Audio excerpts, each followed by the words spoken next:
चलिए अगले current affairs पे चलते हैं। सरफेस हाइड्रोकाइनेटिक टरबाइन टेक्नोलॉजी बड़ी इंपॉर्टेंट है। सरफेस हाइड्रोकाइनेटिक टरबाइन टेक्नोलॉजी, इसका मतलब क्या है?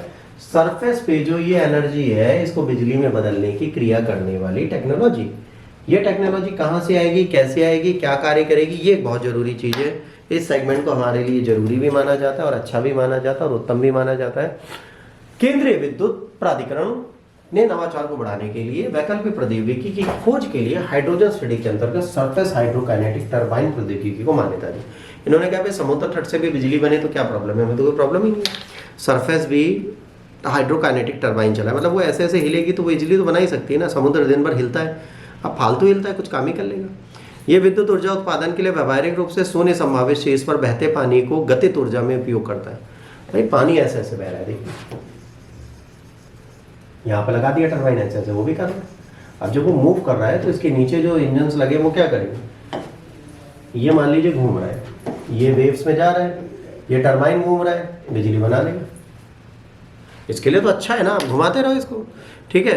तो ये कहीं ना कहीं पानी को यूज करके एनर्जी बना सकता है ना। This technology supports the power sector in meeting growing demand for the base load round the clock renewable energy specially in the areas of poor grid accessibility. इसका मतलब के आसपास अगर पुअर ग्रिड एक्सेसिबिलिटी है तो काम करेगा।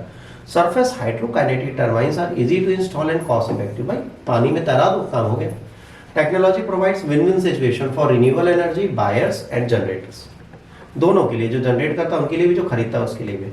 Adopt the SHKT technology shall mark the significant milestone. ठीक है, अब ये क्या करेगा? जब ये वाटर बनाएगा, वाटर से इलेक्ट्रिसिटी बनाएगा तो वाटर इंफ्रास्ट्रक्चर सही होगा, कैनाल्स होंगी, hydro power, talents, canal, ETC के लिए सस्टेनेबल एनर्जी जनरेट करेगा। दिस टेक्नोलॉजी ह्यूज पोटेंशियल है गीगावाट स्केल में। अपॉर्चुनिटीज हैं कि हम इस चीज़ को यूज़ कर पाएँ और पावर सेक्टर को ओवरऑल ग्रोथ दे पाएँ और सस्ते रेट पे दे पाएँ। अब सबसे बड़ी चीज़ है, अगर इसको हम कर लेते हैं तो हमें फ़ायदा होगी, जो हमारी ऊर्जा है उसका हम दोहन कर सकेंगे। काइनेटिक एनर्जी का मतलब क्या होता है? हम जब चलते हैं, इवन हम अपने पैर को चलाते हैं, उससे भी काइनेटिक एनर्जी निकलती है। इसको अगर हम इलेक्ट्रिसिटी में कन्वर्ट कर देते हैं तो हमारा फायदा है। अब इसको कर सकते हैं, कई डीजे हैं, कई क्लब्स हैं जिन्होंने क्या किया, नीचे ऐसे टरबाइंस और पैड लगा दिए हैं कि जब कोई यहाँ डांस करता है तो बिजली बनती है। कई जो पेडिस्टल के पैड हैं फॉरेन में, उनमें भी उन्होंने ऐसी चीज़ें लगा दी हैं कि उससे इलेक्ट्रिसिटी जनरेट होती है।